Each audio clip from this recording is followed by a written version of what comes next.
Hey everyone, thank you very much for tuning in. We really appreciate it.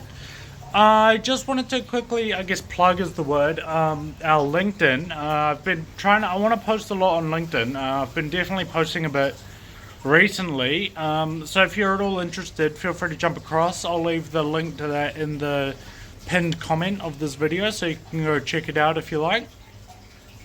But yeah, aside from that, I don't know if I had too much else really exciting stuff to report. So we may as well just jump straight on into the main topic for today's video. The main topic for today's video is going to be a bit of a showdown between live plants and fake plants. So, yeah, without further ado, let's get into it. So we're going to be talking about the differences between live plants and fake plants, and kind of going over the pros and cons of each. Hopefully I'm wanting to approach this or attack this target or this question from an angle that maybe is a little bit different. So yeah, I think the main thing to remember with these kind of things is nowadays especially, there is a lot of fake plants out there that are really convincing. So I'll just show you an example here that I've got. So for this tank here, I get asked all the time, like multiple times a week, whether these plants are real. And they're not. They're all plastic or kind of that fabric-y type stuff. So you don't need to stress that there's a difference between having them look good and having them look bad, because both of them can look good. It just depends on the way you use them. You can equally have a live plant tank that looks terrible if they're not utilized properly. So I guess that's the main thing that I wanted to get across to consider. The benefits with the fake plants is what you can do is if they start to get dirty or algae or something like that, just take them out, tip some boiling water over them, or let them dry in the sun and that, and they'll be back to full strength. When it comes to live plants, you have to kind of think about it a little bit more. You obviously have to keep the plants alive but kill the algae or whatever's causing the problem. Basically, there's just kind of more that goes into it and more that you'll want to consider in treating it. You can also move them around and rescape them so easy. Like, you're not going to obviously kill the plant or anything. Whereas, you know, you have crypts, for example, if you move them, you're going to have a problem where it's not going to look as nice. So, for a while, once they all, melt back. So, that's kind of, I guess, the problem with them in that sense. But you know, that's probably not as much of a major. That does become a little bit more important when we're talking about bigger fish that might actually be quite rough on them. So if you're keeping African cichlids, American cichlids, monster fish, all this kind of thing, you're obviously not going to be able to keep real plants because they'll just get treated quite rough by the actual fish, and they might get munched, they might get dug up, all this kind of thing, which is obviously what we're going to want to prevent. When it comes to live plants, you're obviously going to have some things that are going to influence the way you keep your tank, if that makes sense. What you're going to find is that obviously the plants are actually going to need caring for. They're not just a chuck in there and forget about it kind of thing. So obviously this is going to depend on each different plant, what you're going to need to do. But for example, you'll need fertilization, you'll need adequate lights. You might need to think about what kind of fish you're keeping and making sure that they're not going to eat the plants or be rough on them and dig them up or something like that. And just generally, it's going to be another consideration. If you were just wanting to chuck fake plants in there, you can just chuck them in and they'll be fine. Obviously, nothing bad's going to happen.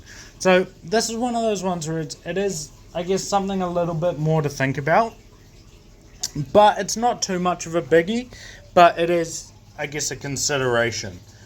The other thing as well is if you're someone who likes to go on holiday a lot or that kind of thing, it can be a bit of a problem in that you're going to have to maybe think about it. You can't just switch the lights off and leave.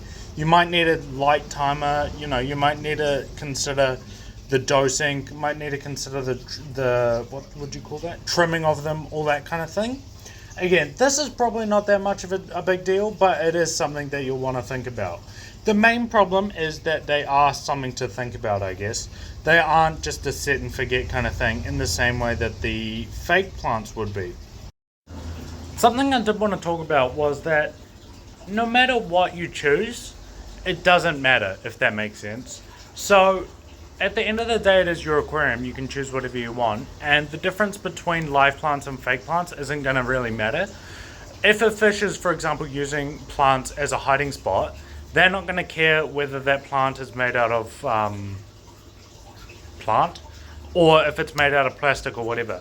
They're going to view it as, oh, cool, this is a safe hiding spot, and what it's made out of isn't going to be really the problem.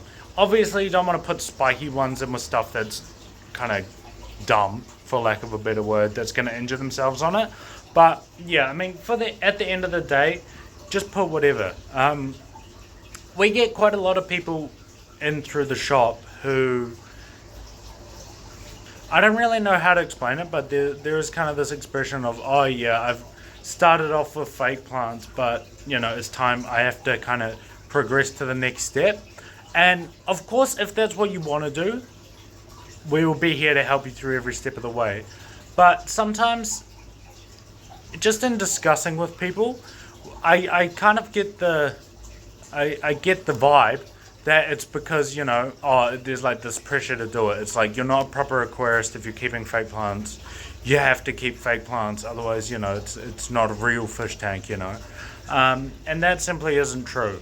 No matter what, it's all about what you want to put in your tank for you, for your enjoyment, to keep your fish happy and healthy. So I really wouldn't stress about it. Just choose whatever you like. And if you just want stuff that's simple and you're going to forget about and you don't care and you just want the fish to be happy and, you know, you want to be a fish person, not necessarily a full-on plant, what do they call it? Aquatic horticulture or whatever person, don't stress, just do whatever you want. That at the end of the day is the most important message that I could possibly get across, is whatever you want to do, that is your prerogative, you can do it.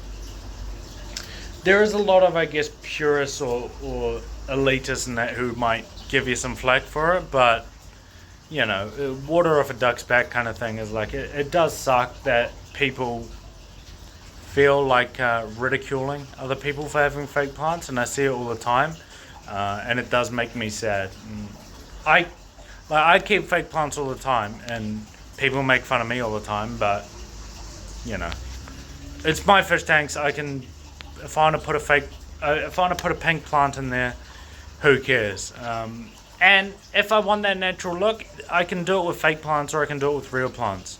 Sometimes I like playing with real plants, getting them to grow, making that whole natural environment, don't get me wrong. But all I'm saying is that doesn't have to be what you need to do every single time. If you just want to play the fish in that environment, you know, go to town. Whatever makes you happy is the most important thing. So yeah, I hope that kind of gives you a bit of a different perspective on the whole real versus fake plants debate. I'd love to know your guys' thoughts down below. Are you team real plants or are you team fake plants, or you somewhere in the middle like me? But yeah, at the end of the day, just don't worry about it. Just do whatever you want. Just do whatever you like the look of and what makes you happy, and you will have an aquarium that does its job, and that is to bring happiness. So yeah, thank you guys very much for watching. If you haven't already, please make sure to like and subscribe and all that good stuff. But other than that, I love you all so much, and we'll catch you in the next one. Bye.